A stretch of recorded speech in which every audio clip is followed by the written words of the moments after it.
Welcome to Barangay Tabao! Halina't samahan niyo kami.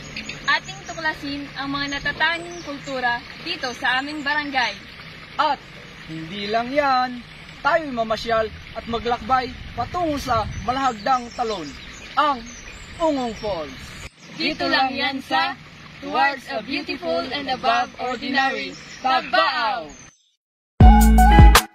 Tabao is a barangay in the municipality of Kapangan, in the province of Benguet.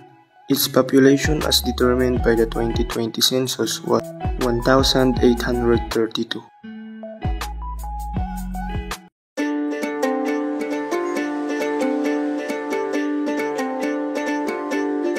Sa pagtatanim ng kamote, dito nabubuhay ang mga ninuno ng barangay Tabao. Dahil dito, nakasanayan na ng mga mamamayan dito ang pagtatanim nito at hindi mawawala ang nakagawian at kultura ng barangay Tabao. Makikita dito ang paggamit ng kayabang at tubkiw.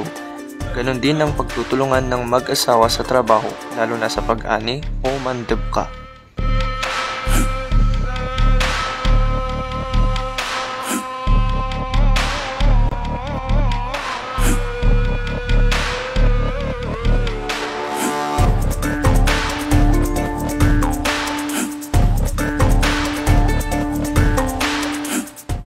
Hindi lang sa pagtatanim ng kamote, may mga prutas at gulay din. Mayaman sa produkto ang barangay Tabao. May mga saging, dinuan o pulot-pukyutan, may mga papaya din, ampalaya, lemon at iba pang mga gulay. May negosyo din tulad ng Rajin's Bakery at ang kanilang best seller na produkto ay ang Pilipit. Sa barangay Tabao, dito rin matatagpuan ang Ungong Falls. Nakilala ito dahil sa itsura nitong parang hagdan.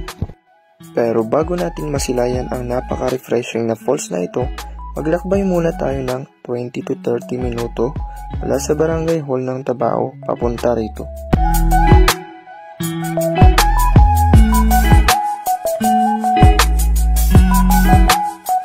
Bago tawaging Ungong ang lugar na ito, dati itong tinatawag na Balakbak Creek. Nang masukat na ang lupa sa bahaging kinaroroonan ng falls na ito rin ay pinangalan sa apelyido ng tagapagsukat at ito ay ang Ungong. Kaya sa kasalukuyan, Ungong ang tawag sa bahaging ito at ganon din sa falls na meron dito.